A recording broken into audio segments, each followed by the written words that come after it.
Bismillahirrahmanirrahim.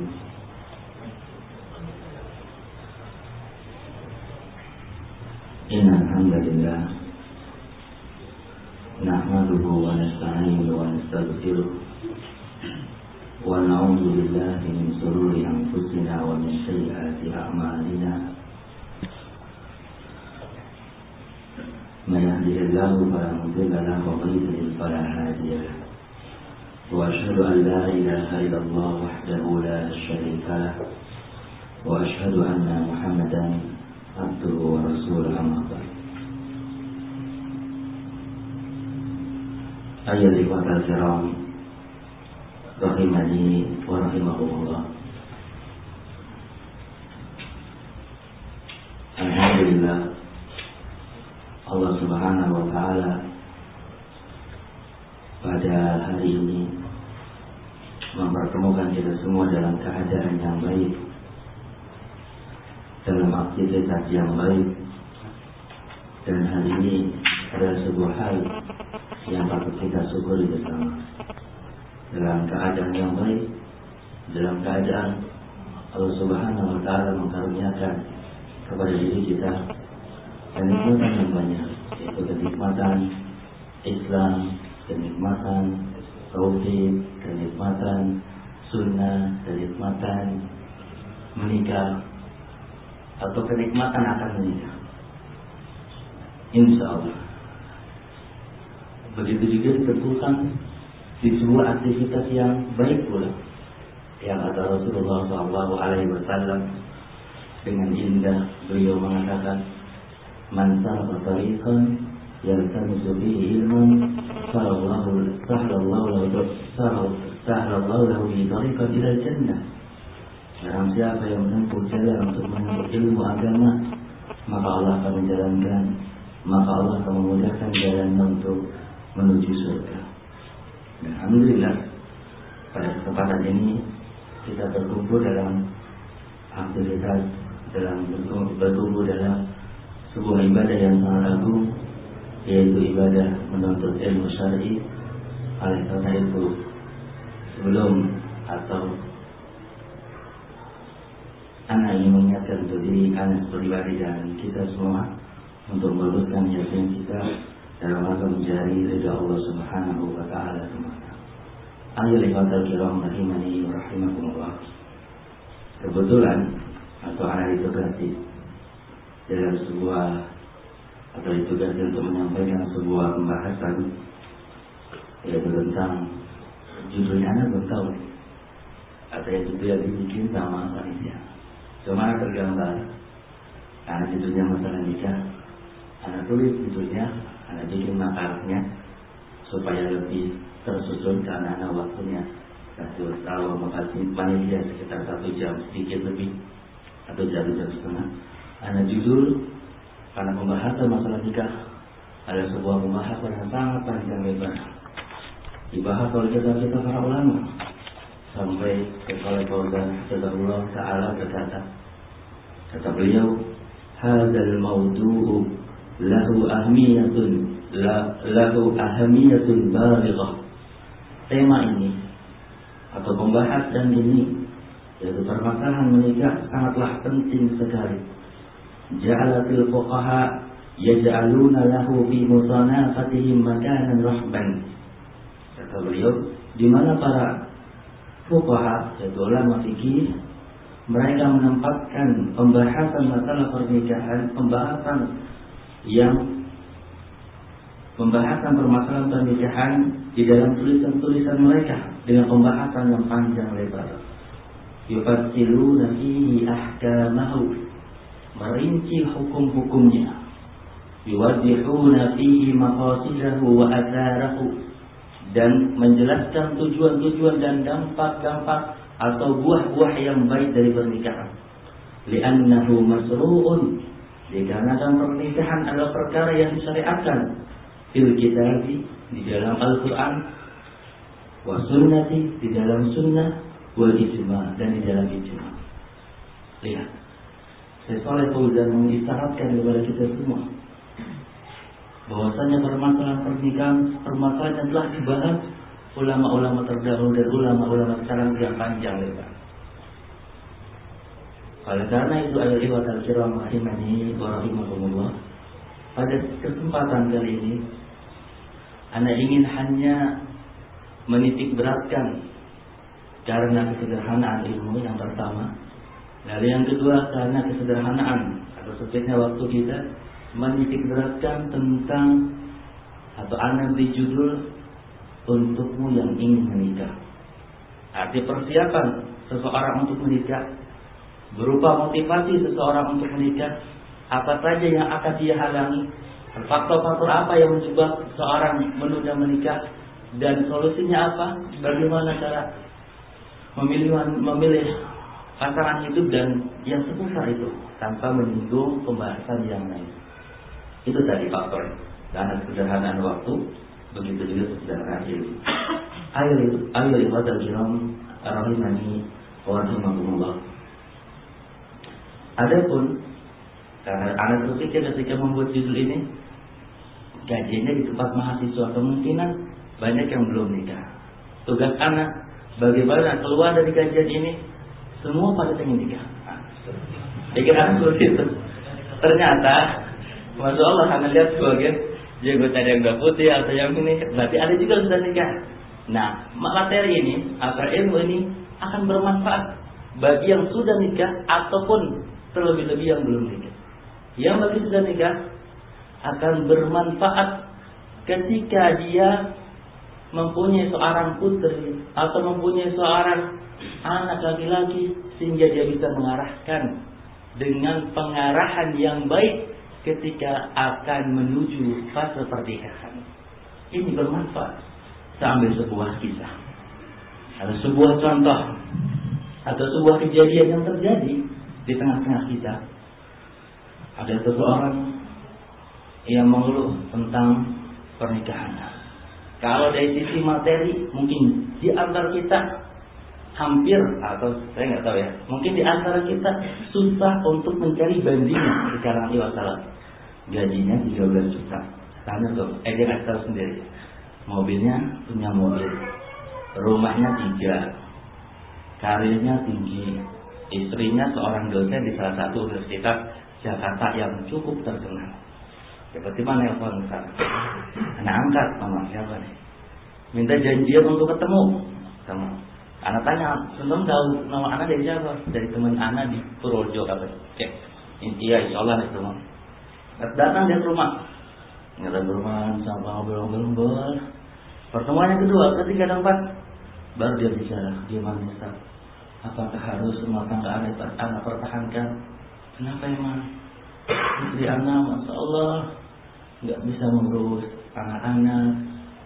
Begitu juga nggak tahu kewajiban istrinya. Anak sering mengajak maksudnya mengajak untuk berhubungan, seringnya nolak. Capek habis ngajar di kuliah dan semisal. Begitu juga kalau makan telur, dia bilang itu kompor gasnya dikencengin, nyala, lalu ditaruh penggorengan sampai minyaknya itu sampai minyak itu tak kok, lalu dia masak sampai ketakutan, kayak orang yang nggak biasa masak, pusing dia.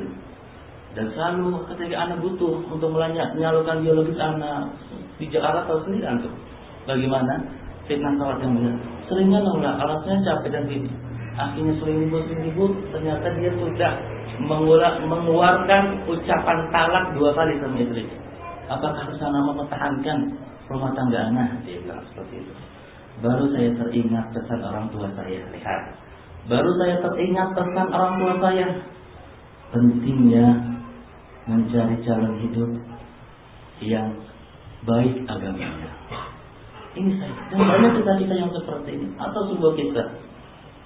Belum ada sebulan, lihat, belum ada sebulan rumah tangganya sudah hancur berantakan. Statusnya jadi janda sekarang. Kenapa? Ini semua karena ketidaksiapan, karena kurangnya informasi, karena kurangnya ilmu dalam masalah ini. Baik kurangnya ilmu dalam masalah prosesnya dari awalnya, baik kurangnya ilmu dalam masalah prosesnya dari ikhwannya atau dari bapaknya atau bahkan dari wasilahnya. Ada yang Mu'tazilah mengatakan, ini seorang LC ya. Seorang LC bilang, sebelum itu, Anda pernah berkata sama sahabat yang baru datang dari belajar di salah satu markas Ahlus Sunnah. Anda bilang sama sahabat, antum kalau nanti ingin menikah, pesan anak, pokoknya antum jangan terlalu percaya, atau saya ulangi, pesan antum hati-hati menerima rekomendasi yang antum lihat rekomendasi itu hanya sekedar rekomendasi yang dia tidak berdasarkan atau kurang informasi ketika dia merekomendasi. Hati-hati terhadap sebuah rekomendasi. Bisa jadi, masya Allah pulang itu, masya Allah pakai zen deh, bagus deh fisiknya, masya Allah maju aja antum, agamanya bagus, masya Allah maju aja antum. Ternyata pesan Anda diingatkan sama dia. Ketika dia ditawari sama seorang LC, dia bilang, pokoknya zen, maksudnya zen. Anda pesan juga kedua, kalau seandainya antum nggak suka, jangan memaksa diri untuk antum maju. Terserah antum tak. Ya, iya, sama teman anak. Dulu dia ditawarin. Pas ditawarin, dia merasa yakin dengan rekomendasinya seorang LC ini, karena dianggap berilmu. Lalu dia datang ke sebuah tempat dengan berbunga artinya bagaimana? Selama yang bertahun-tahun, sahabat ke sana. Ingin menikah, di sini nggak bisa, di sini nggak bisa. Ke Indonesia punya kesempatan yang besar. Pergilah dia. Ini untuk pertama kalinya dia menazar. Berbunga-bunga hatinya. Pas dilihat, masya Allah, hatinya hancur. Ternyata apa yang digambarkan oleh sang Ustadz, sang LC ini nggak sesuai dengan apa yang dia harapkan dan dia inginkan, agar sesuai dengan kriteria dia. Namanya orang Jawa merasa bersalah ketika melihat wajah selama ini ditutup dengan cadar rapi, yang menjaga rambutnya supaya tidak terlihat. Walaupun perkaranya tidak mengapa, karena dia niatnya ingin menikah, menazar dan jadi nggak masalah. Cuma namanya orang Jawa perasaan dia enakan tinggi. Akhirnya dia merasa menyesal, cerita mana? Betul kesalahan.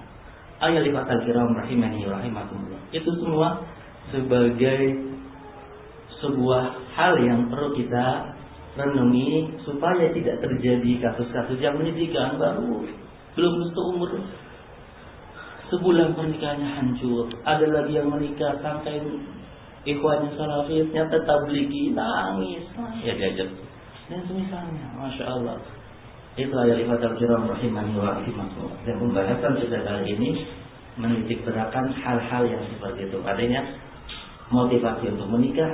Kenapa sih para pemuda takut menikah? Lalu bagaimana menghadapi solusi hal-hal yang akan dihadapi ketika ingin menikah dan yang seputar itu.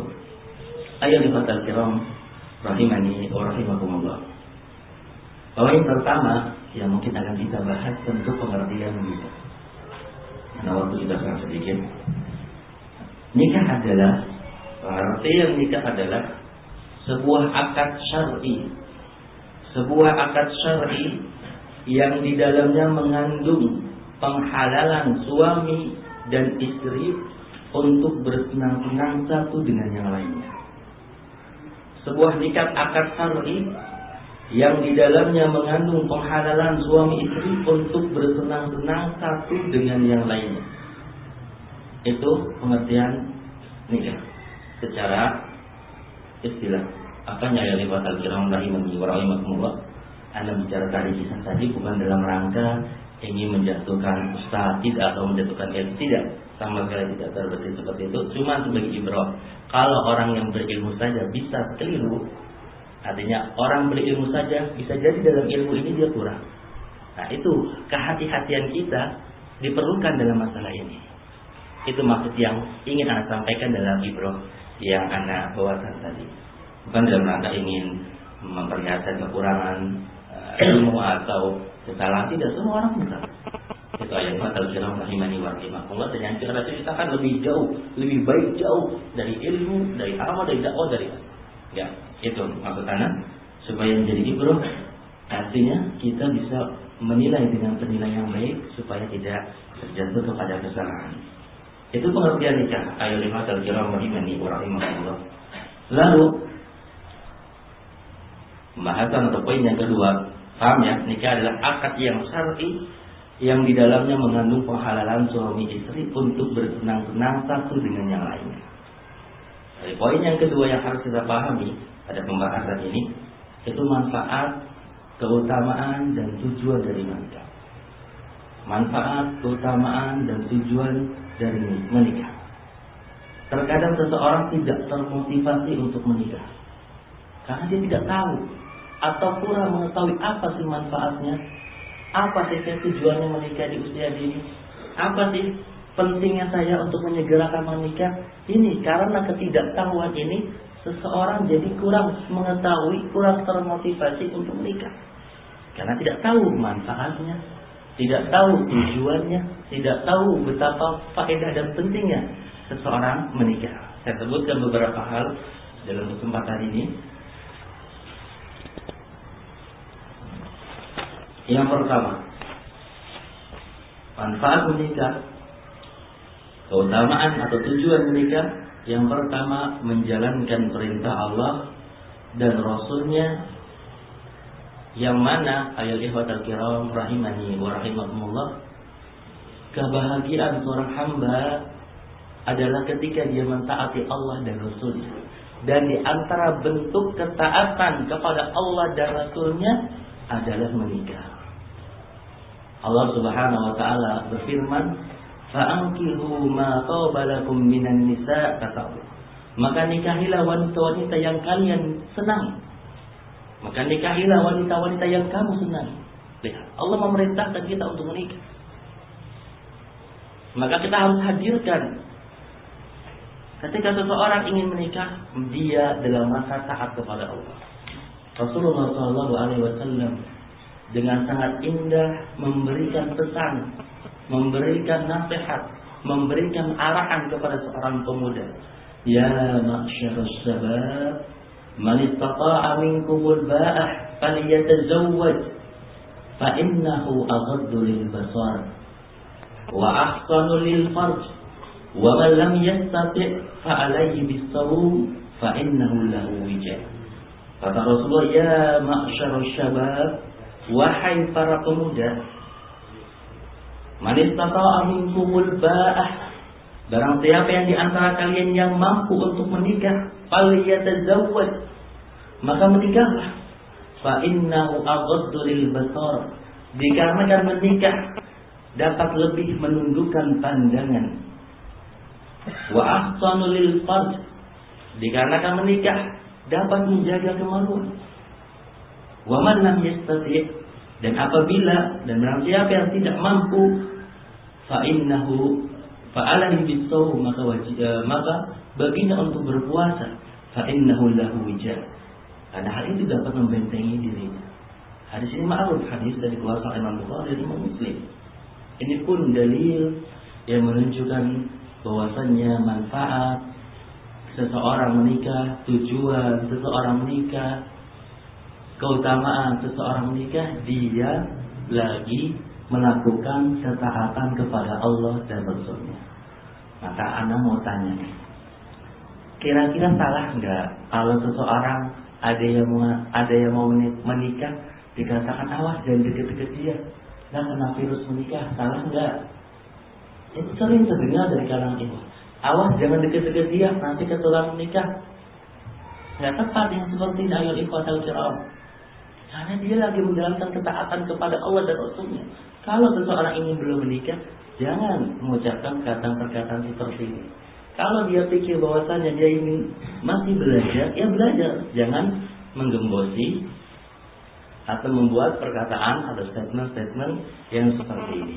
Ayat ikhwatal kiram rahimani wa rahimakumullah. Lalu yang kedua, di antara keutamaan menikah mengikuti sunnahnya para rasul. Lihat, tadi taat Allah dan Rasulnya, dalam rangka taat kepada Allah dan Rasulnya. Lalu yang kedua, dalam rangka mengikuti sunnahnya para rasul. Allah Subhanahu wa ta'ala berfirman, وَلَقَدْ أَرْسَلْنَا رُسُلًا مِنْ قَبْلِكَ wa ja'alna lahum azwajan wa dzurriyyah. Kata Allah. Dan sesungguhnya kami telah mengutus beberapa rasul sebelum kamu dan kami memberikan kepada mereka istri-istri dan keturunan. Dalam surat Al-A'raf ayat 38. Ini dalil bahwasanya menikah itu adalah merupakan sunnahnya para rasul. Lalu yang ketiga, di antara manfaat seseorang untuk menikah yaitu dalam rangka menyalurkan kebutuhan biologisnya dengan cara yang halal, dengan cara yang aman antara laki-laki dan perempuan. Kita semua mempunyai kebutuhan biologis dan penyalurannya adalah dengan menikah. Ini yang ketiga. Lalu yang keempat, dalam rangka menjaga kemaluan, melindungi harga diri dan kehormatan. Dalam rangka menjaga kemaluan, melindungi harga diri dan kehormatan, menundukkan pandangan, serta agar terjauhkan dari maksiat. Coba bayangin, manfaatnya luar biasa. Ketika seseorang ingin menikah, berarti dia ingin supaya dia tetap dalam ketaatan kepada Allah dan tidak bermaksiat kepada Rabb-Nya. Ini orang tujuannya menikah. Rasulullah SAW bersabda, kata Rasulullah, sebuah hadis yang tadi telah kita sama-sama dengarkan, ya ma'syarus syabab, man istata'a minkumul ba'ah falyatazawwaj. Wahai para pemuda, barang siapa di antara kalian yang mampu untuk menikah, maka menikahlah, kata Rasulullah. Fa innahu aghaddu lil basar. Dikarenakan dengan menikah dapat lebih menundukkan pandangan, wa ahsanu lil farj, dapat menjaga kemaluannya, wa man lam yastati', dan apabila jika belum mampu untuk menikah, fa alaihi bisawm, maka baginya adalah puasa. Fa innahu lahu wida, maka hal ini adalah sebagai pembenteng bagi dirinya. Kalau kita perhatikan perkataan Syekh Muhammad bin Shalih Al-Utsaimin, beliau berkata, kata beliau, di antara keutamaan menikah adalah dengan menikah seseorang dapat menjaga kemaluannya dan kemaluan istrinya, dan menjaga pandangannya dan pandangan istrinya. Kemudian setelah keutamaan itu, lalu dalam rangka memenuhi kebutuhan syahwatnya. Lihat, Syekh Muhammad bin Shalih Al-Utsaimin yang memahami seperti itu. Ayat ikhwatal kiram rahimani wa rahimakumullah. Lalu yang kelima, di antara keutamaan, manfaat dan tujuan seseorang menikah dalam rangka mendapatkan keturunan dan membina rumah tangga yang di dalamnya menjadi tempat mendidik anak, mencurahkan kasih sayang dan kelembutan kepadanya. Tentang hal ini Allah Subhanahu wa taala berfirman, kata Allah, Wallahu ja'ala lakum min anfusikum azwaja. Allah menjadikan bagi kamu istri-istri min anfusikum, dari diri kamu sendiri. Wa ja'ala lakum min azwajikum banina, dan menjadikan bagi kamu dari istri-istri kamu itu banina, anak-anak, wa hafadatan, dan cucu-cucu, wa razaqakum minat thayyibat, dan memberikan rezeki dari yang baik-baik. Dalam surat An-Nahl ayat 72. Ini keutamaan yang kelima.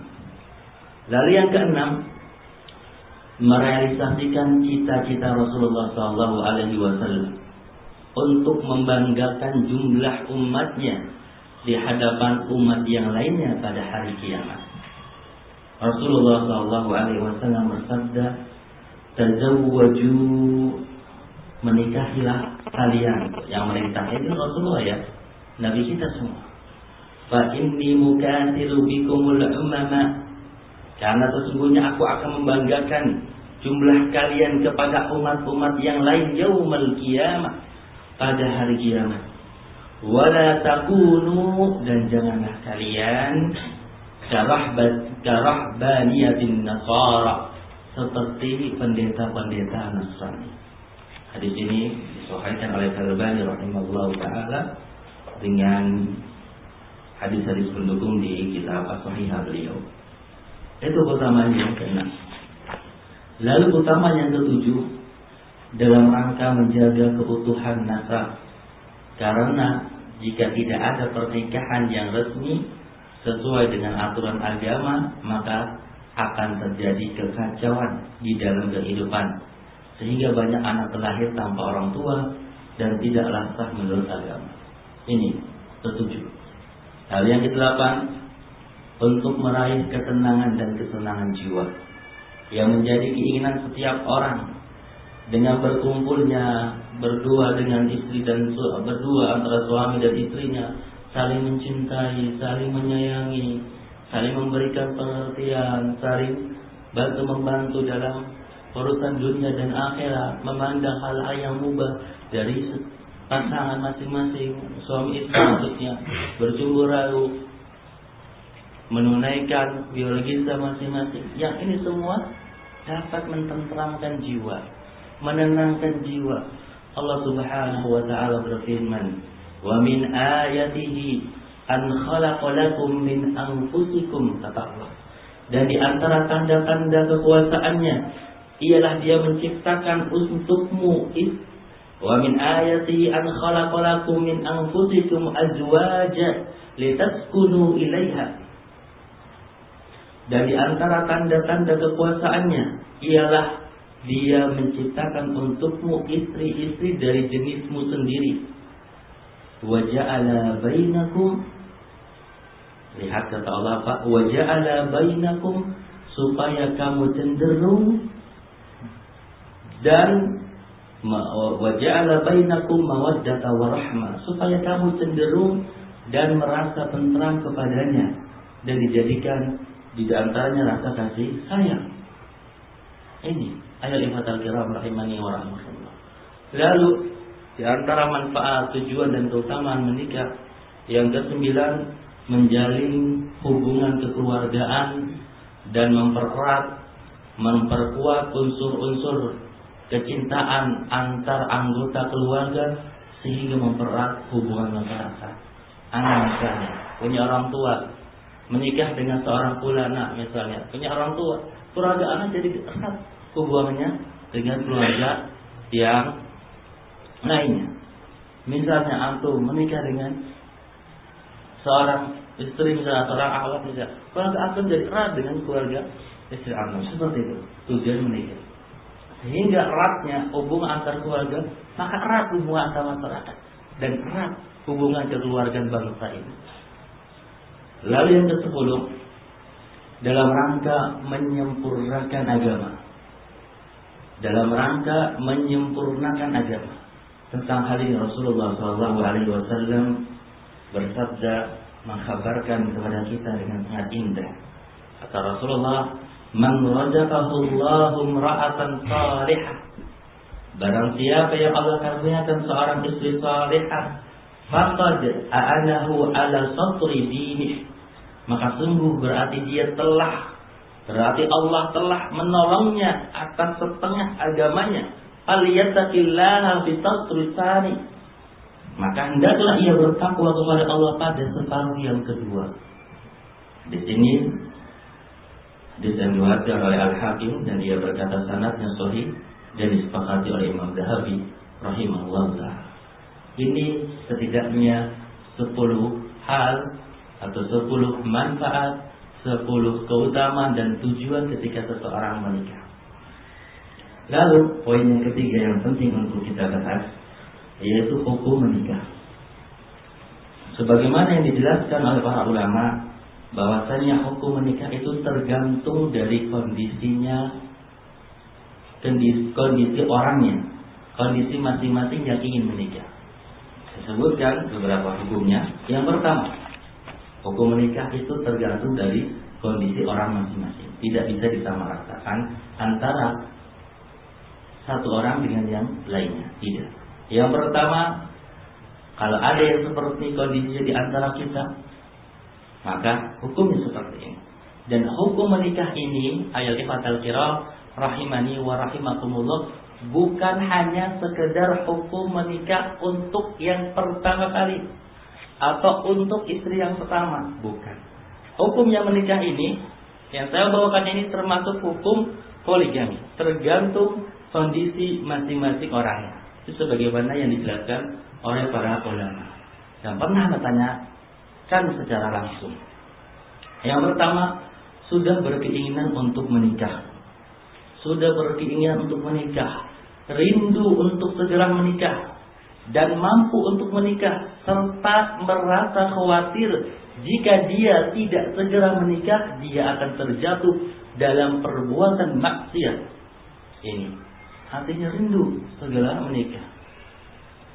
Begitu juga ingin segera menikah. Kalau dia tidak segera menikah, kemungkinan besar dia terjatuh ke dalam perbuatan maksiat. Jika kondisinya seperti ini, maka hukumnya bagi dia wajib untuk menikah. Dan seseorang yang sudah menikah, kalau ada yang kondisinya seperti ini, maka hukumnya pun wajib untuk dia poligami. Ini dijelaskan oleh para ulama. Lalu yang kedua, dia mempunyai syahwat atau keinginan untuk menikah, akan tetapi tidak khawatir dirinya terjatuh dalam perbuatan maksiat atau zina. Ada keinginan untuk menikah, melihat yang sana, cerita dengar temannya sesama dulu bujangan, alhamdulillah anak saya udah punya anak lucu sekali, pengen nikah. Cerita yang sana, abah yang sana, alhamdulillah setelah menikah rasanya tenang, tentram, ada keinginan nikah, apalagi dia udah berumur atau ada keinginan menikah, tetapi dia tidak khawatir dirinya terjatuh untuk menikah. Maka yang seperti ini kata para ulama, hukumnya sunnah, dianjurkan bagi dia untuk menikah. Ini pendapatnya mayoritas ulama. Lalu yang ketiga, sekarang yang ketiga, tidak ada keinginan untuk menikah. Tidak ada keinginan untuk menikah, seperti orang yang impoten misalnya, atau seorang yang tua renta sudah lanjut usia misalnya, atau karena sakit misalnya, atau yang semisalnya. Tidak ada keinginan untuk menikah, atau karena impoten, atau karena suatu penyakit sehingga dia tidak ingin menikah dan yang semisalnya. Maka yang seperti ini ada dua pilihan. Yang pertama, dianjurkan untuk menikah karena keumuman dalil yang menganjurkan seseorang untuk menikah. Yang kedua, lebih utama untuk dirinya tidak menikah karena dia tidak bisa mewujudkan maslahat-maslahat, kebaikan-kebaikan dari menikah.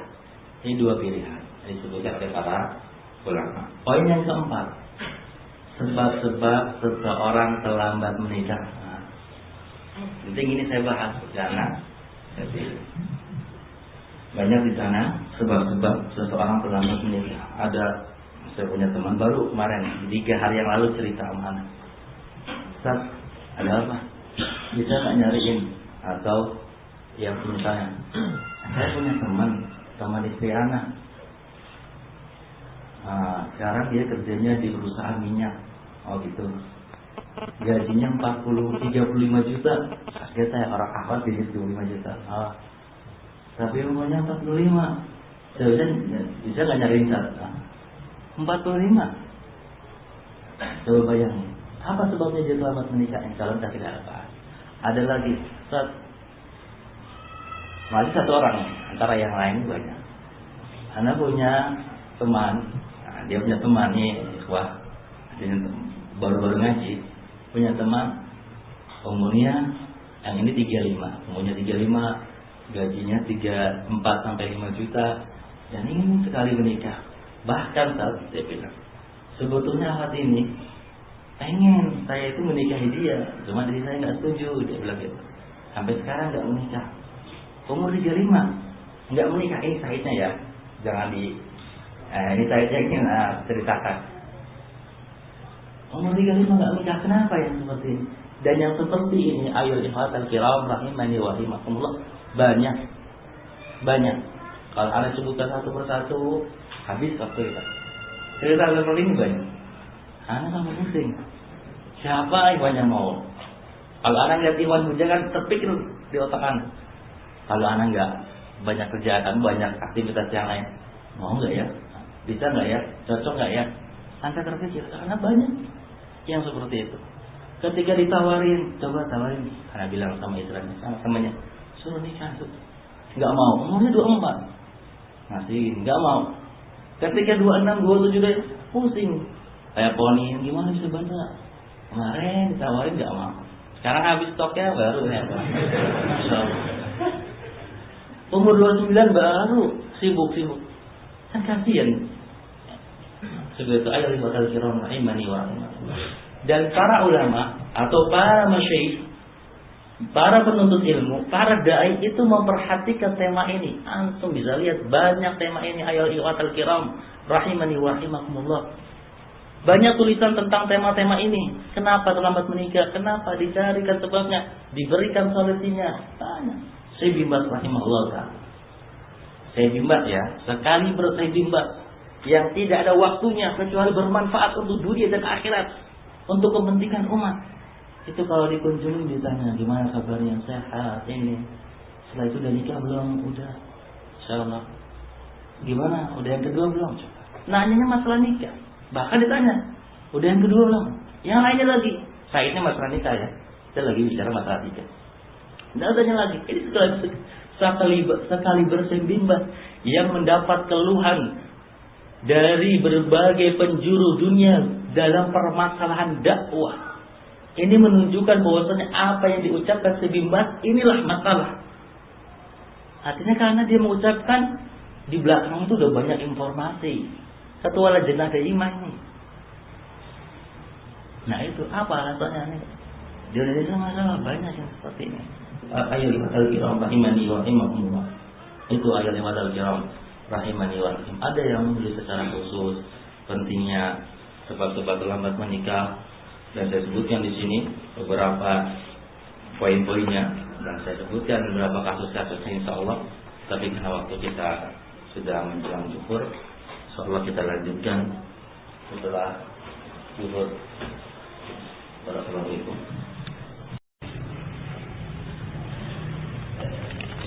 Bismillahirrahmanirrahim.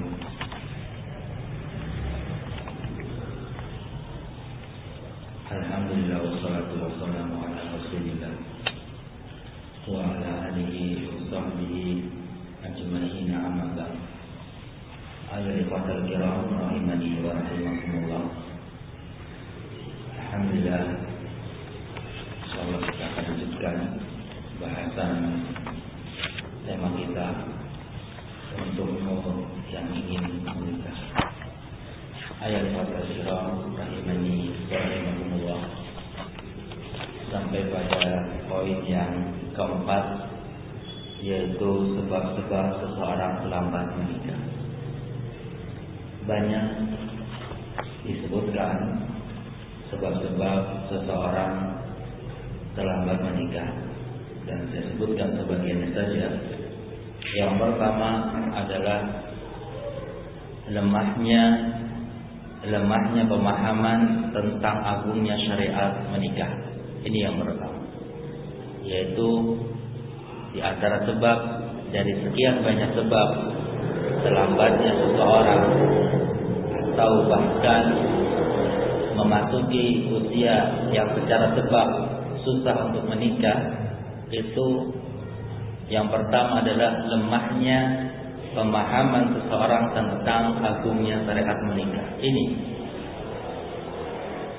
banyak orang yang tidak paham, banyak orang yang kurang mengerti, banyak orang yang kurang memahami betapa agungnya, betapa manfaatnya, betapa di sana banyak keutamaan seseorang menikah. Karena kurangnya memahami hal ini, atau karena kurangnya mengilmui hal ini, sehingga menjadi sebab dia terlambat menikah. Dan yang sepertinya ada disebutkan oleh sebagian syekh sebab ini. Padahal ayyuhal kiram rahimani wa rahimakumullah, kalau seandainya saja dia mengetahui bahwasanya di sana ada manfaat menikah, yaitu berupa ketenangan hidup, ketentraman hidup, terjaga dari maksiat, terjaga dari perbuatan penyimpangan seksual dan yang semisalnya, sehingga bisa taat kepada Allah Subhanahu wa taala. Ini cukup membuat seseorang untuk menyegerakan kalau emang dia sudah ingin menikah. Allah Subhanahu wa taala berfirman, "Wa min ayatihi an khalaqalakum min anfusikum azwajan litaskunu ilaiha." Dan di antara tanda-tanda kekuasaan Allah, an khalaqalakum, Allah menciptakan bagi kalian min anfusikum, dari jenis-jenis kalian sendiri, azwaja, istri-istri, litaskunu ilaiha, agar kalian merasa tenang, tenteram kepadanya. Wa ja'ala bainakum mawaddatan wa rahmah, dan menjadikan di antara kalian rasa kasih dan sayang. Ini begitu juga hadis yang telah kita baca. Ya masyarakat sabab, man istata'a minkumul ba'ah falyatazawwaj, fa innahu aghaddu lil basar wa ahsanu lil farj. Wahai para pemuda, kata Rasulullah, wahai para pemuda, menikahlah. Wahai para pemuda, jika kamu mampu menikah maka menikahlah, karena hal itu dapat lebih menundukkan pandangan yang dari yang haram, dapat lebih menjaga kemaluan seseorang. Ya. Ini yang pertama.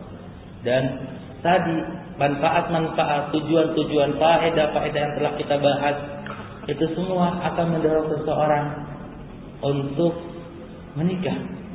Dan sebaliknya, ketidaktahuan tentang hal itu, kekurangtahuan tentang hal itu, di antara sebab yang disebutkan oleh sebagian syekh tentang bahwasannya lemahnya seseorang tentang pemahaman tentang agungnya syariat menikah, menjadi sebab di sana ada atau banyak pemuda yang terlambat menikah.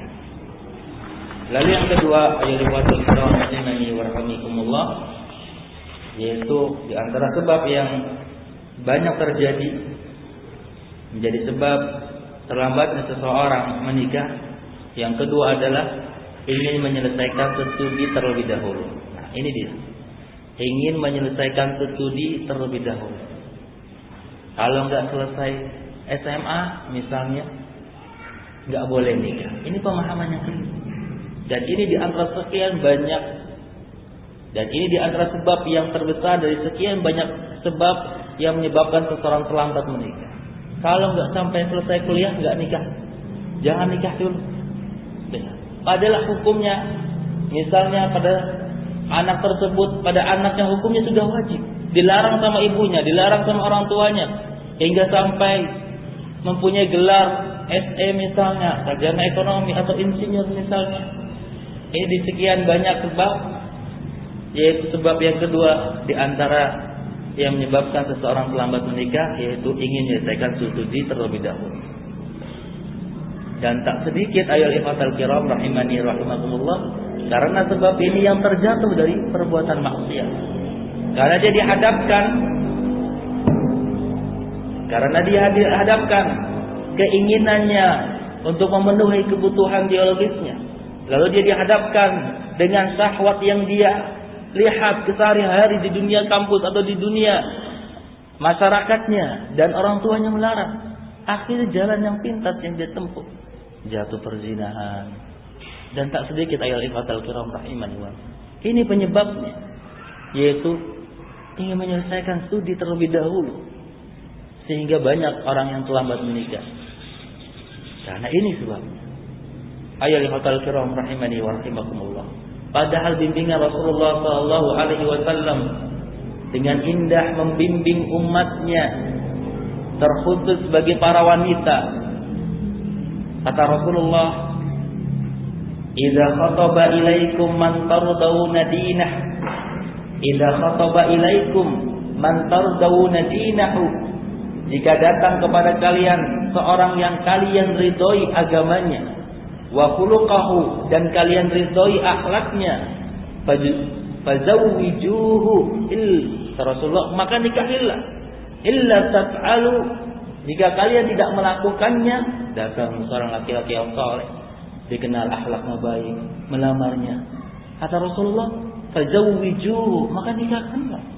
Illa taf'alu, kata Rasulullah, jika kalian tidak melakukannya, takun fitnatun, maka akan menjadi fitnah, wa fasadun, takun fitnatun fil ardi, maka akan menjadi fitnah di muka bumi, wa fasadun aridun, dan kerusakan yang sangat besar. Kita bisa lihatlah perzinahan di mana-mana. Masalah anak-anak zina lahir banyak. Coba, bahkan antum bisa melihat yang dengan cara kekerasan saja banyak, itu pemerkosaan. Apalagi yang dengan cara suka sama suka, zina misalnya, jelas lebih banyak. Kalau ada orang yang mau menempuh dengan cara yang kasar, resikonya di dunia di penjara misalnya, itu ada banyak. Apalagi yang resikonya mungkin di negeri kita nggak dihukum. Ini penyebabnya, ayyuhal ikhwan, hafizakumullah. Lalu yang ketiga, pandangan terlalu idealis mengenai pasangan hidup. Ini sebab yang ketiga, yaitu pandangan yang terlalu idealis mengenai pasangan hidup, yaitu tidak adanya sikap merasa cukup dengan perkara-perkara yang penting dan darurat.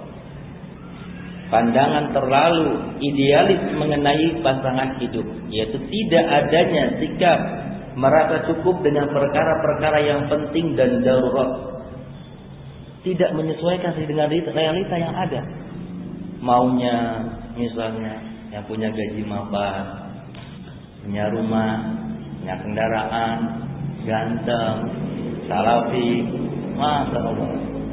Sedikit aja meleset gak mau, sedikit kurang berapa senti gak mau. Masalah, anak ada pernah berusaha untuk bantu, anak bilang sama istri anak, coba sekalian bantu.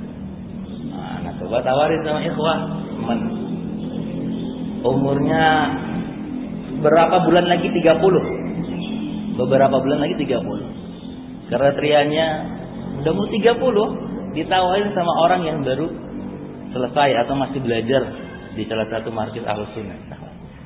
Dia bilang maunya yang tingginya 170 atau sampai 175. Masya Allah, dia tingginya nggak lebih dari 155. Akhirnya ditolak. Sekarang ketika ikhwannya nggak mau, nyari-nyari sampai sekarang belum nikah. Terlalu idealis. Ayo ikhwatal kiram rahimani wa rahimakumullah. Ini sebab yang banyak menyebabkan sebagian wanita menjadi terlambat untuk menikah, sehingga memasuki usia yang secara sebab usia susah untuk menikah secara sebab 30 ke atas dan seterusnya. Ayo lihatal kiram rahimani wa rahimakumullah, saya berikan tips bagaimana tentang permasalahan ini. Kriteria seseorang untuk mencari pasangan hidup itu dibagi dua. Ini bagi yang ingin mau nikah.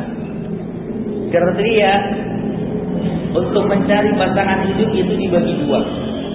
Yang pertama, kriteria yang jika kriteria itu tidak ada pada calon antum tidak akan bahagia. Ini yang pertama, dan pada masing-masing kita berbeda-beda. Kriteria yang jika tidak ada pada calon antum tidak akan bahagia, dan ini pada masing orang berbeda-beda. Maka jika yang seperti ini calon antum, jangan sekali-kali maju. Ini, jangan sekali-kali antum menikah dengan calon yang seperti ini. Apapun alasannya, ingin bantu dia. Misalnya antum istri yang pertama ingin bantu dia, jangan. Aku rasa bukan membantu, dua-duanya akan sengsara. Berbeda ya kalau untuk yang kedua dan ketiga. Ini jangan maju. Kalau dia calon antum itu tidak ada kriteria yang jika antum menuliskannya, antum tidak akan bahagia. Ini yang pertama. Lalu yang kedua, kriteria penyempurna. Jika ada ini, maka secara sebab antum bisa lebih bahagia. Dan jika tidak ada, maka tetap antum akan bahagia. Itu yang kedua ini. Tinggal lihat. Ana kalau kriteria ana misalnya, ada satu orang bilang harus pokoknya ahwatnya keibu-ibuan, pinter masak, pinter ini. Artinya masak yang diutamakan. Kalau nggak ada ini, aduh, bisa nggak bahagia ana. Kalau tingginya kurang ini nggak masalah bagi ana. Walaupun ana senang yang tinggi misalnya. Walaupun yang seperti ini misalnya nggak pondokan, nggak masalah yang bagi ana. Yang penting ini. Tapi kalau yang pondokan lebih bagus. Nah, antum tinggal timbang-timbang yang kira-kira kriteria yang menjadi sebab antum akan bahagia itu apa? Jika tidak ada ini, maka sekali-kali ana setan jangan maju untuk meneruskan prosesnya. Kalau misalnya kriteria yang kedua kurang tingginya 5 cm atau kurang gajinya, maju maju. Dan yang misalnya seperti itu. Kalau harus sempurna, tingginya nggak boleh meleset sedikit, hidungnya nggak boleh meleset 1 cm sedikit, nggak ada nggak ada yang sempurna. Lalu yang ketiga, yang keempat, sebab yang keempat yang menyebabkan seseorang terlambat menikah, baik ikhwan atau akhwat, atau pemuda dan pemudi kaum muslimin, yaitu meniti karir. Nah, ini meniti karir. Perkara ingin meniti karir hingga ke puncaknya atau sesuai dengan apa yang dia inginkan menjadi sebab sebagian wanita memasuki usia yang sulit untuk menikah. Mereka sibuk setelah studinya, sibuk cari kerja. Setelah kali kerja, tunggu mapan dulu kedudukannya. Setelah mapan, tunggu beli rumah dulu, dan seterusnya. Ini sibuk meniti karir dengan apa yang dia inginkan, atau sampai apa yang dia merasa puas untuk berada di atasnya, menyebabkan dia lupa, menyebabkan sebagian wanita lupa dengan fitrahnya, dengan kewajiban intinya, itu menjadi ibu rumah tangga. Sehingga ini di antara sebab dari sekian banyak sebab wanita itu terlambat menikah. Di antaranya anak ceritakan tadi, umur 45 tahun belum menikah, gajinya 35 juta. Ada yang di antara antum mau maju 35 tahun, 45 tahun gaji 35 juta. Sekarang kerja di perusahaan minyak. Ada lagi yang lainnya. Ini ayat riwayatul kiram rahimani wa rahimakumullah. Kasihan. Lalu yang kelima, ini diantaranya yaitu beralasan dengan atau belum mapan. Beralasan dengan belum mapan, belum ada yang semisal. Alasannya belum mapan atau yang ingin punya rumah. Kalau udah punya rumah, maksud anak ayat riwayatul kiram rahimani wa rahimakumullah, yaitu yang dimaksud dengan belum mapan yaitu batasan tertentu. Artinya kalau udah ada rumah dulu, ada pekerjaan tetap, dan seterusnya. Batasan-batasan yang dia mempersulit dirinya sendiri untuk segera menikah. Ini di antara sebabnya. Allah Subhanahu wa taala berfirman, "Wa ankihul ayyama minkum was-salihin min ibadikum wa imaikum," kata Allah. Dan nikahilah orang-orang yang masih membujang di antara kamu, dan juga orang-orang yang layak menikah dari hamba sahayamu, dan yang laki-laki maupun yang perempuan. Iyyakunu fuqara'a yughnihumullahu min fadlih. Jika kamu miskin, kata Allah, jika mereka miskin, Allah akan memampukan mereka dengan karunia-Nya. Wallahu wasi'un alim, kata Allah. Dan Allah Maha luas karunia-Nya. Dan Allah Maha luas lagi Maha mengetahui. Ini ayat riwayatul kiram rahimani wa rahimakumullah. Disebutkan perkataan Syekh Sa'di rahimahullah taala. Pada ayat ini beliau berkata, yaitu mereka miskin, maka Allah akan memampukan mereka dengan karunia-Nya, tidak menghalangi mereka apa yang mereka khawatirkan bahwasanya jika mereka menikah, mereka akan menjadi miskin dengan berbagai tuntutan dan tanggungan dan yang semisal. Mikir mau nikah, Ntar dia mikir mau nikah, ntar setelah itu kontraknya duitnya pakai apa? Kalau punya anak, ngasih makannya pakai apa? Mikir. Terus Sa'di rahimahullah ta'ala, beliau berkata, tidak menghalangi mereka apa yang mereka khawatirkan bahwasanya jika mereka menikah akan menjadi miskin dengan disebabkan banyaknya tanggungan dan yang semisalnya. Di dalam ayat ini, perhatikan kata beliau, di dalam ayat ini terdapat anjuran untuk menikah dan janji Allah bagi orang yang menikah dengan diberikan kekayaan setelah sebelumnya miskin. Lihat ayat ikhwatal kiram rahimani wa Allah yang akan memberikan kekayaan kepada kita. Maka kalau alasan tunggu punya rumah, atau alasan tunggu punya kerjaan tetap, atau alasan-alasan sehingga mempersulit seseorang untuk menikah sehingga dia terjatuh kepada perbuatan maksiat, kasihan. Dan ini diantaranya banyak yang terjatuh kepada, atau banyak yang seseorang terlambat menikah. Bukan berarti kita tidak mempersiapkan, tidak. Kalau ada rezeki cukup untuk menikah dengan pernikahan yang sederhana. Setelah itu berpikir mungkin untuk mengontrak di mana. Setelah itu berpikir mungkin untuk beli kendaraan dan yang semisal setelah menikah. Jangan sampai ditunda sehingga menyebabkan dia atau memasuki usia yang menjadi sebab seseorang susah untuk menikah. Lalu yang keenam, tingginya mahar dan mahalnya biaya pernikahan. Ini di sebagian tempat sangat nyata sekali, atau di sebagian tempat sangat berpengaruh sekali. Di antaranya di Makassar sebagian sana, atau di Yaman, dan yang semisalnya banyak perawan-perawan tua. Akibat ini, ada Rasulullah SAW bersabda, khairun nikahi ayassuruhu. Sebaik-baik pernikahan adalah yang paling mudah. Di sini disahihkan oleh Al-Albani rahimahullah ta'ala.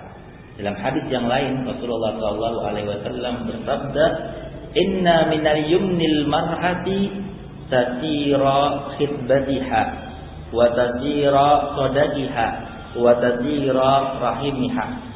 Sesungguhnya di antara kebaikan wanita adalah mudah meminangnya, mudah maharnya, dan mudah rahimnya. Ini antara sebabnya adalah, di antara sebab dari sekian banyak sebab seseorang terlambat menikah adalah mahalnya biaya mahar dan biaya pernikahan. Lalu yang ketujuh, adat istiadat. Ini di antara sebab seseorang terlambat menikah ada istiadat. Yaitu adat istiadat yang saya maksud adalah seorang adik tidak boleh menikah terlebih dahulu dari kakaknya. Seorang adik tidak boleh menikah terlebih dahulu dari kakaknya. Ini adat yang mungkar, menyebabkan sebagian ahwat ini ya, terlebih khusus itu ada yang terlambat menikah, apalagi di kalangan awam. Ima terlambat menikah, ima nekat kawin lari. Coba bayangin, kan masa adatnya lebih jelek, terjatuh kepada perbuatan zina anaknya. Di samping itu merusak nama baik orang tuanya. Coba, ini karena kurang bimbingan. Ada seorang akhwat ketika lagi protes sama ikhwan, cerita dia berusaha merayu sama orang tuanya untuk menikah terlebih dahulu dari kakaknya yang belum menikah. Bapaknya tetap bersikukuh, nggak mau, pokoknya kakaknya mau kamu dulu. Antar gimana kalau jadi perawan tua? Biar jadi perawan tua. Seperti sampai terucap ucapan seperti itu dari bapaknya. Di sebagian orang, di sebagian daerah adat ini masih kuat. Dan ini di antara sebab seseorang terlambat menikah. Layu ayat ikhwatal kiram rahimani wa rahimakumullah.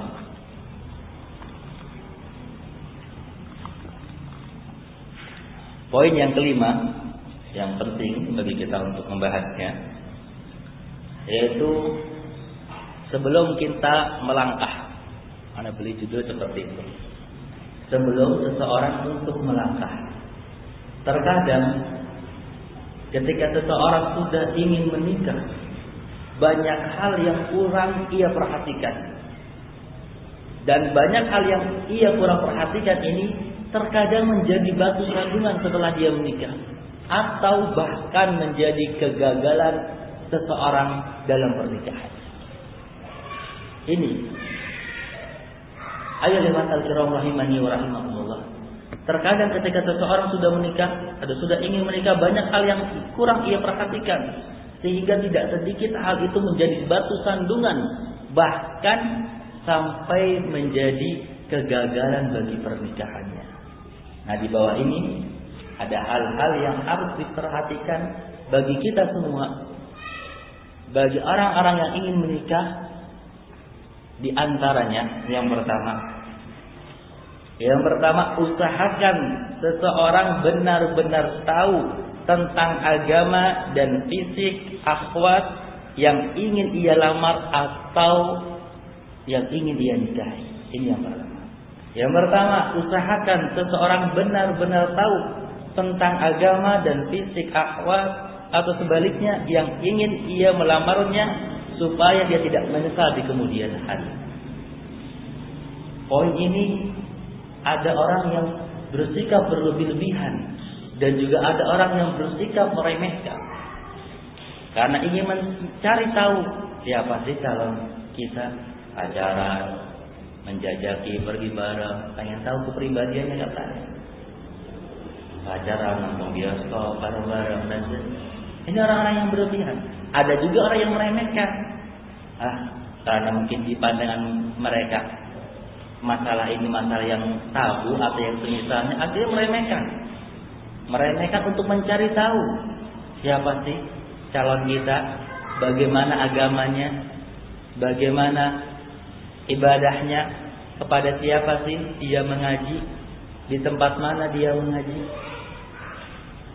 Kurang memperhatikan hal yang demikian. Ada juga yang berjalan di pertengahan. Akibatnya ayyuhal kiram rahimani wa rahimakumullah,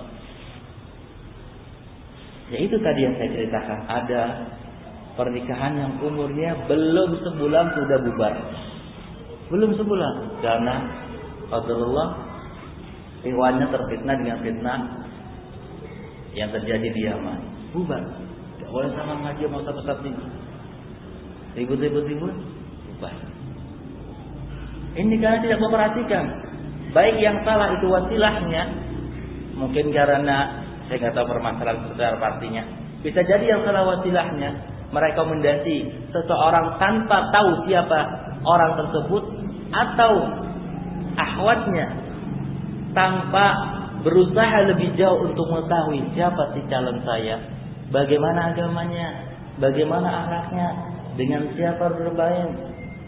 Ini akhirnya pernikahannya nggak seumur, nggak lebih umur sebulan. Kasihan. Lalu yang kedua, ayat ikhwatul kiram, ini yang perlu diketahui, bahwa usahakan seseorang benar-benar mengetahui tentang agama dan fisik akhwat yang ingin ia melamarnya supaya tidak menyesal di kemudian hari. Dengan tanpa sikap berlebih-lebihan dan juga dengan tanpa sikap meremehkan. Ini penting.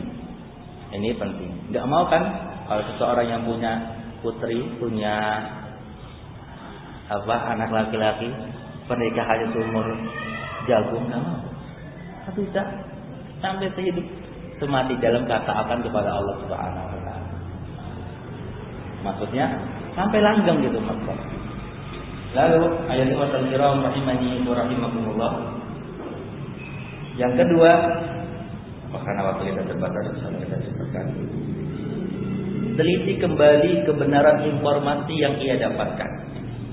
Karena sudah keburu kepincut sama kriterianya atau udah ngebet pengen nikah, udah dah nggak dipikirkan yang lain-lain. Kalau sudah ngebet pengen nikah diterus, nggak dipikir hal-hal yang penting. Ini yang paling di antara yang penting. Teliti kembali kebenaran informasi yang dapatkan. Teliti kembali kebenaran informasi yang ia dapatkan. Karena banyak kejadian, ayolah ikhwatul kiram rahimani wa rahimakumullah, seseorang menikah, setelah menikah nyesal. Atas si fulan, wasilahnya orangnya begini-begini.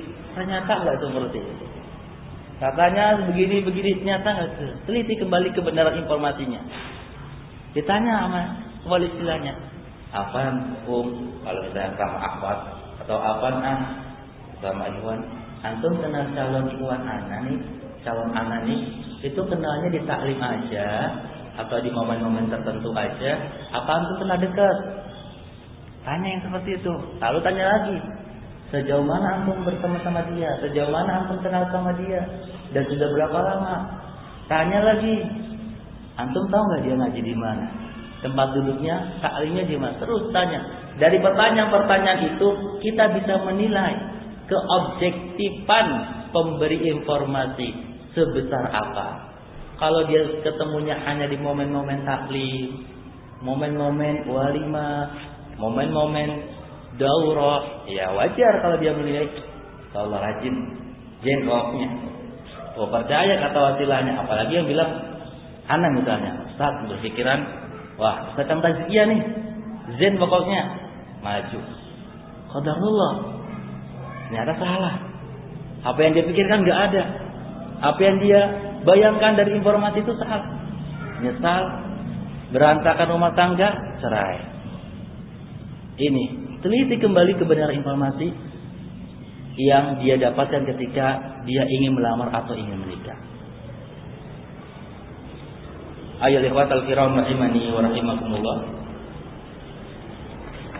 Lalu perkara yang ketiga yang perlu diperhatikan sebelum seseorang untuk melangkah menikah, jangan lupa untuk meminta pertimbangan kepada orang yang berilmu. Musyawarah. Saat gimana nih Ustaz? Anak ditawarin sama orang yang kata ummahat atau kata wasilah anak, dia ngajinya sama ikhwah-ikhwah Surasi, sama ikhwah-ikhwah. Dia ngajinya sama ustaz-ustaz Surasi, ustaz-ustaz yang terkait dengan hizbiyah. Gimana nih Ustaz? Dia bilang gampang ntar kalau udah nikah, insyaallah suami anti akan berubah. Itu katanya. Kata orang ummahat bilang kepada akhlak. Musyawarah. Bisa jadi ayo limatal kiram rahimani wa rahimahullah, seseorang menilai baik atau tidak baiknya tentang calonnya, atau seseorang menilai maju atau mundurnya dia dalam proses ini, atau seseorang berkesimpulan lebih baik maju atau lebih baik mundur. Ini kesimpulan dia. Kesimpulan dia baik atau kesimpulan dia buruk, kesimpulan dia untuk meneruskan atau kesimpulan dia tidak untuk meneruskan, itu kesimpulan dia.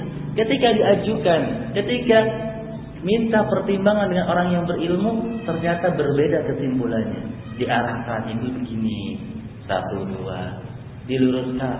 Kamu nggak bisa menyimpulkan seseorang dengan hanya melakukan perbuatan ini lalu mengatakan akhlaknya jelek. Nggak bisa. Kamu nggak boleh menyimpulkan dengan hanya sebagai perbuatan ini menunjukkan dia baik, ya bisa. Nah, diluruskan seperti ini. Pentingnya pertimbangan itu. Jadi ada perkara yang ketiga. Lalu yang keempat, ini yang terpenting, itu semua yang telah kita sebutkan. Itu semua yang telah tadi kita sebutkan, yaitu berusaha untuk mengetahui lebih lanjut tentang calon kita. Yang kedua, meneliti kebenaran informasi yang kita dapatkan ketika kita ingin menikah. Lalu yang ketiga, jangan lupa meminta pertimbangan orang lain. Itu semua sebab, tetapi Allah yang memberikan kebahagiaan kita. Allah yang memberikan calon-calon kita salehah. Istri-istri kita, pendamping-pendamping kita seorang saleh atau saleh Allah. Maka yang keempat, ayat ikhwatal kiram rahimani wa rahimakumullah, doa. Jangan lupakan doa. Sebab itu, antum sudah berusaha, Masya Allah, teliti, diusahakan. Masya Allah, ngajinya sama sulat-sulat istiqomah. Masya Allah, anak teliti kembali, benar kok Ustaz, orangnya ganteng misalnya, soleh misalnya, rajin di depan lu. Lalu antum berusaha minta pertimbangan sama Ustaz, Masya Allah Ustaz, pokoknya gini-gini, Ustaznya pun mentazkiyah, bagus nikah sama ini. Tanpa melupakan pembuat sebab, yaitu Allah. Yaitu berdoa, dengan berdoa kepada Allah supaya diberikan istri salehah, suami yang saleh. Maka jangan lupakan sebab yang keempat ini, yaitu berdoa kepada Allah Subhanahu wa taala. Lalu yang selanjutnya, perkara yang poin yang ke-6 harus kita perhatikan, yaitu bagaimana mencari pasangan hidup. Islam telah menjelaskan hal-hal yang perlu diperhatikan dalam memilih pasangan yang akan menjadi suami atau istri kita, agar kehidupan rumah tangga mendapat kesuksesan dan terbangun di atas dasar keserasian, saling memahami, saling mencintai, sehingga terbangunlah keluarga harmoni. Dijelaskan oleh syariat Islam. Di antara yang perlu diperhatikan yang pertama ini, yaitu memilih wanita yang baik agama dan akhlaknya. Ini jelas yang paling penting. Rasulullah SAW bersabda, "Tunkahul mar'atu lil arba'in." Tunkahul mar'atu lil arba'in. Li arba'in, limaliha wa lihasabiha wa jamaliha wa lidiniha fadfar bidzati dini taribat yadah, kata Rasulullah. Tunkahul mar'atu lil arba'in. Wanita dinikahkan karena 4 perkara. Limaliha, karena hartanya, walihasabiha, karena nasabnya, wajamaliha, karena kecantikannya, walidiniha, karena agamanya. Rasulullah menyuruh kita fadfar bidzati dini taribat yadak, maka pilihlah agamanya supaya kamu beruntung, kata Rasulullah. Ini yang pertama, pilih agama yang baik, akhlak yang baik untuk calon pasangan hidup kita. Ada sebuah cerita, seseorang ummahat cerita sama istri anak. Di sela-sela ceritanya dia berkata, mungkin dulu aku salah kriteria, karena dia ketika ingin menikah, kriteria dia yang dipilih PNS. Setelah berjalan terus rumah tangganya, dia menyesal. Lalu terungkaplah ungkapan tersebut. Mungkin dulu aku salah kriteria. Dari ungkapan tersebut, istri Anda bilang, Anda bikin artikel. Mungkin dulu aku salah kriteria. Sebutkin laki-laki yang nggak pantas jadi calon pendampingnya. Laki-laki tak sholat. Yang pertama laki-laki musyrik, nggak boleh menikah seorang muslim dengan orang musyrik. Lalu laki-laki nggak sholat dan seterusnya. Itu ummahat.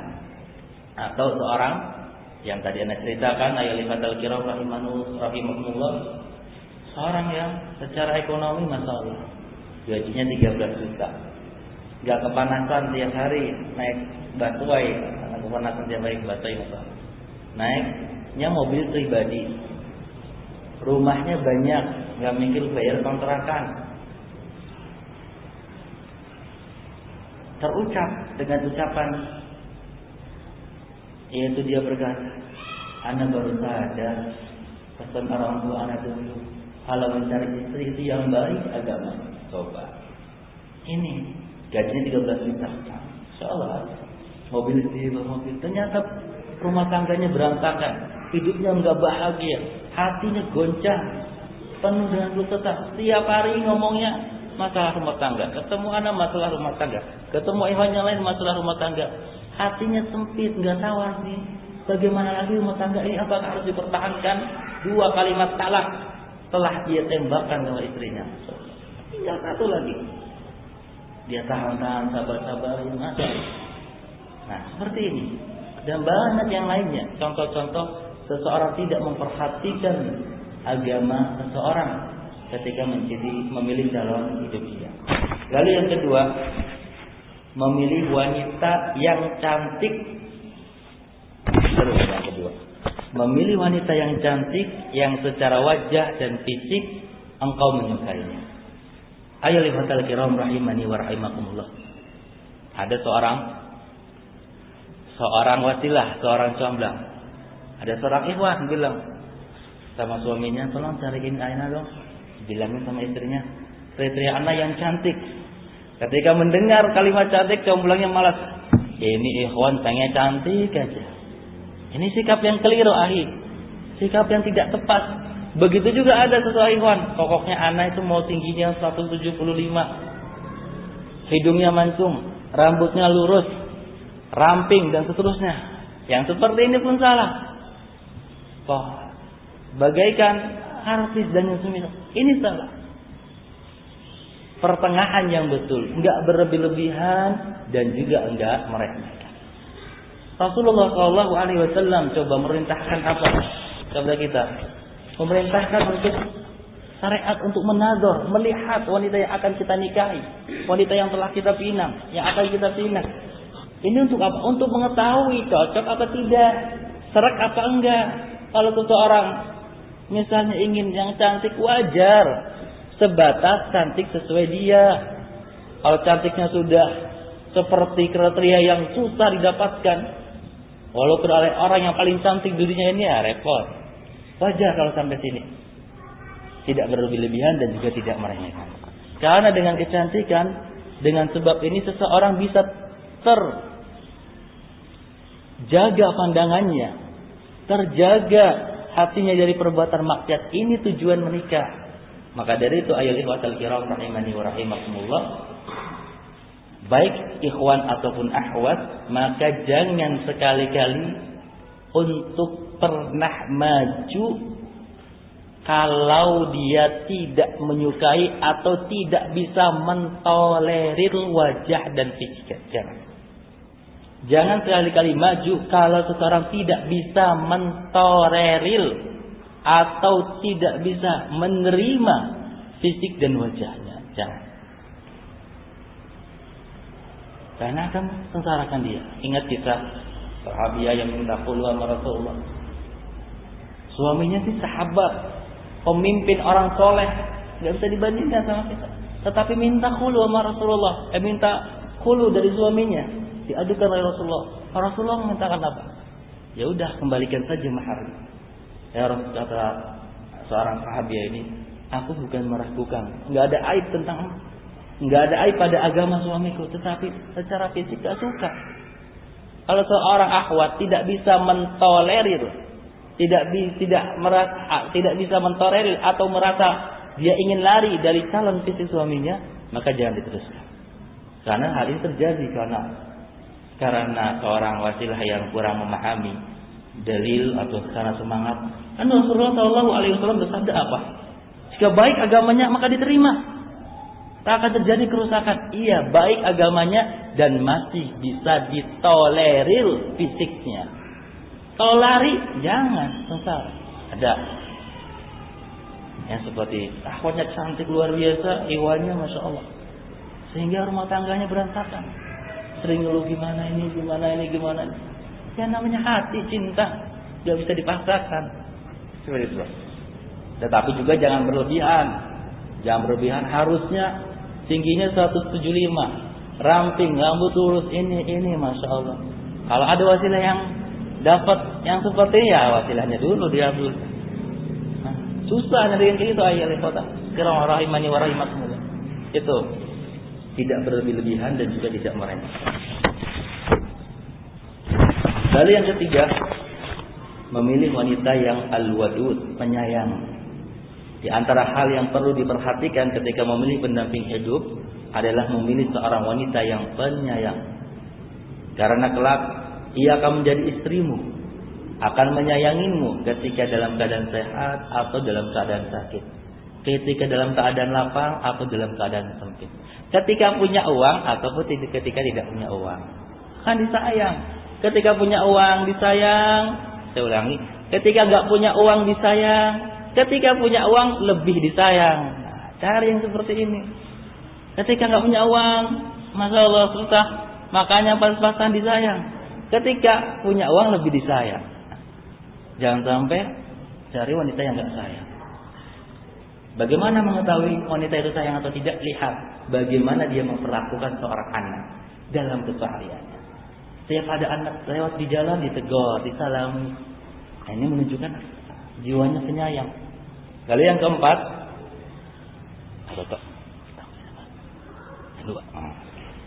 yang keempat, memilih wanita al-walud dari keturunan banyak anak.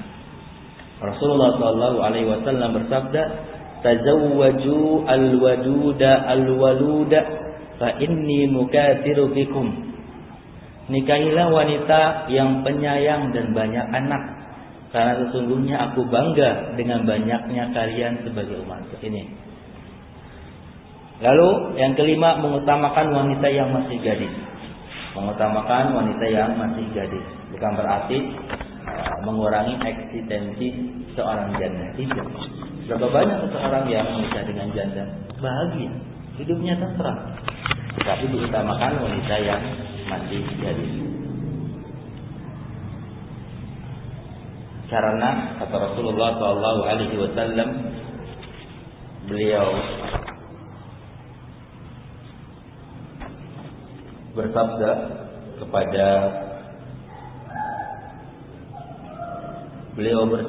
kepada Jabir radhiyallahu anhu, "Tazawwadta, apakah kamu nikah? Apakah kamu telah menikah?"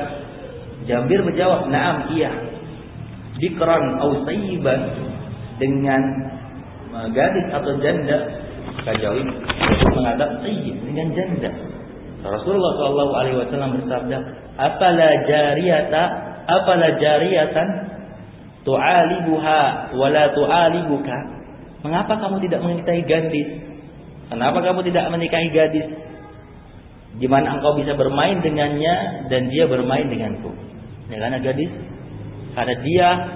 karena gadis seorang suami yang karena seorang gadis itu mendapati suaminya adalah orang laki-laki yang pertama yang dia jumpai. Apalagi kalau dididik dengan pendidikan yang baik, ditarbiyah dengan pendidikan yang baik, tarbiyah agama yang baik. Maka kalau seseorang menikah dengan gadis yang seperti ini, antum menjadi suami yang paling disayang. Karena dalam pandangan dia, antum laki-laki yang pertama yang dilihatnya. Karena selama kecil matanya terjaga dari petandangan yang haram. Selama dari kecil gak pernah bersentuhan dengan laki-laki. Dari kecil terjaga dari pacaran. Maka ketika antum hadir pertama kali, antum laki-laki hadir pertama kali dalam kehidupannya, maka antum adalah orang yang paling dicintai, yakin. Karena antum laki-laki yang pertama, gak pernah melihat laki-laki yang lain. Itu kelebihannya menikah di usia muda dan dengan gadis. Lalu yang keenam, memilih wanita dari keluarga yang baik-baik. Ini di antara perkara yang harus perlu diperhatikan ketika seseorang hendak memilih seorang wanita untuk menjadi pendamping hidupnya, maka pilihlah seorang wanita dari keluarga dan keturunan yang baik-baik. Pembahasan selanjutnya, poin yang sedikit lagi saya sebut, poin yang keenam yaitu khitbah. Khitbah yaitu meminang di antara proses seseorang ketika ingin menikah. Adapun hukumnya adalah sunnah. Hal ini berdasarkan Allah Subhanahu wa taala berfirman, hal ini pernah dilakukan oleh Rasulullah SAW yang meminang Aisyah binti Abi Bakar dan Hafsah binti Umar bin Khattab. Dan dalam sebuah ayat Allah Subhanahu wa taala berfirman, "Wala junaha 'alaikum fima aradtum bihi min khitbatin nisa." Dan tidak ada dosa bagi kamu meminang wanita-wanita itu. Ayo lihatal kiram rahimani wa rahimakumullah. Lalu hukum meminang wanita yang sudah dikhitbah, yang sudah dilamar oleh saudaranya semuslim. Saya cepat ya, waktunya sudah habis. Meminang wanita yang sudah dikhitbah atau sudah dilamar oleh saudaranya semuslim. Rasulullah SAW bersabda, "Al-mu'minu akhul mu'min." Seorang mukmin itu saudara bagi mukmin yang lainnya. Fala yahillu lil mu'mini ayyabta'a ala bai'i akhihi. Tidak halal bagi seorang mukmin untuk membeli barang yang sudah dibeli oleh saudaranya. Wala yaktuba ala khitbati akhihi. Dan tidak halal bagi seorang muslim untuk menkhitbah yang seorang wanita yang telah dikhitbah oleh saudaranya hatta yazara, sampai saudaranya meninggalkannya. Hadis riwayat Imam Muslim di dalam kitab sahihnya. Tentang hukum melamar wanita yang telah dikhitbah oleh wanita yang lain disebutkan. Yang pertama, ada beberapa kondisi. Seorang wanita dilamar oleh seorang laki-laki dan diterima sama wanita tersebut dan disetujui sama walinya, maka yang seperti ini ulama sepakat tentang tidak bolehnya. Ini kondisi yang pertama. Seorang wanita dilamar, kemudian diterima, maka nggak boleh. Seseorang maju lagi untuk melamar wanita ini. Kondisi yang kedua, wanita dikhitbah, kemudian ditolak sama wanita tersebut, maka boleh seseorang maju. Lalu yang ketiga, wanita dihitbah lalu didapatkan dari wanita tersebut kecenderungan, lalu didapatkan dari wanita tersebut ridho terhadap orang yang menghitbahnya, tetapi secara sindiran, tidak secara jelas, maka yang seperti ini pun tidak boleh seseorang untuk maju untuk menghitbahnya lagi menurut zahir hadis. Lalu yang keempat, seseorang wanita dihitbah belum tahu dia menerima atau menolaknya. Wallahu ta'ala bisawab, yang seperti ini pun tidak boleh. Itu 4 kondisi keadaan seseorang wanita yang dihitbah. Kalau dia sudah menerimanya atau walinya sudah menerimanya, nggak boleh seorang muslimnya lain untuk maju. Kalau sudah menolaknya, boleh. Kalau ada kecenderungan hatinya dan ridho terhadap orang yang menghitbahnya secara sindiran dan tidak terang-terangan, nggak boleh. Yang keempat, kalau belum diketahui mau dan tidak maunya, ridho dan tidak ridhonya, maka itu pun tidak boleh berdasarkan zahir hadis. Itu tentang yang dipilih. Lalu terakhir ayat al-kiram rahimani wa rahimakumullah, yaitu pembahasan yang ketujuh, poin yang ketujuh, syarat-syarat dan rukun nikah. Syarat-syarat nikah penting ini. Yang pertama, adanya kedua calon mempelai baik berupa nama-nama dan ciri-cirinya. Yang kedua, ridho dari kedua belah pihak. Ridho dari kedua belah pihak. La tunkahul ayyimu hatta tusta'mara wa la tunkahul bikru hatta tusta'zana. Qalu ya Rasulullah wa kaifa idnuha? Qala antaskuta. Tidak boleh dinikahkan seorang janda sampai diminta pendapatnya, dan tidak boleh dinikahkan seorang gadis sampai diminta izinnya.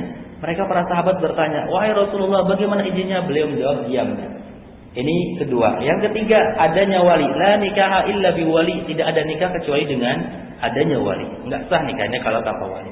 Yang keempat, kesaksian 2 orang laki-laki muslim yang adil.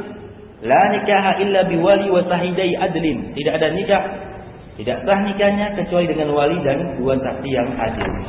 Lalu sekarang akad nikah memiliki 3 rukun. Yang pertama, adanya calon suami istri yang tidak ada penghalang dari sahnya pernikahan, seperti misalnya wanita-wanita yang diharamkan dari seseorang laki-laki untuk menikahinya karena hubungan nasab. Ini artinya yang akan dinikahi ini boleh secara syar'i untuk dinikahi, nggak boleh bukan menikahi saudara kandungnya atau menikahi saudara sesusuannya, itu maksudnya. Yang kedua, adanya ijab, yaitu perkataan seorang wali dari perempuan kepada calon mempelai laki-laki, saya nikahkan kamu dengan putri saya yang dibawa kewalianku, namanya Fulana. Ini yang kedua. Syarat yang ketiga, qabul, itu ucapan terima dari laki-laki, saya terima nakahnya. Itu 3 syarat yang disebut oleh Syekh Shalih Fauzan, 3 rukun dari akad nikah. Allah Ta'ala bisa, mungkin itu yang bisa saya sampaikan. Karena waktu kita terbatas, kalau lebihnya mohon maaf.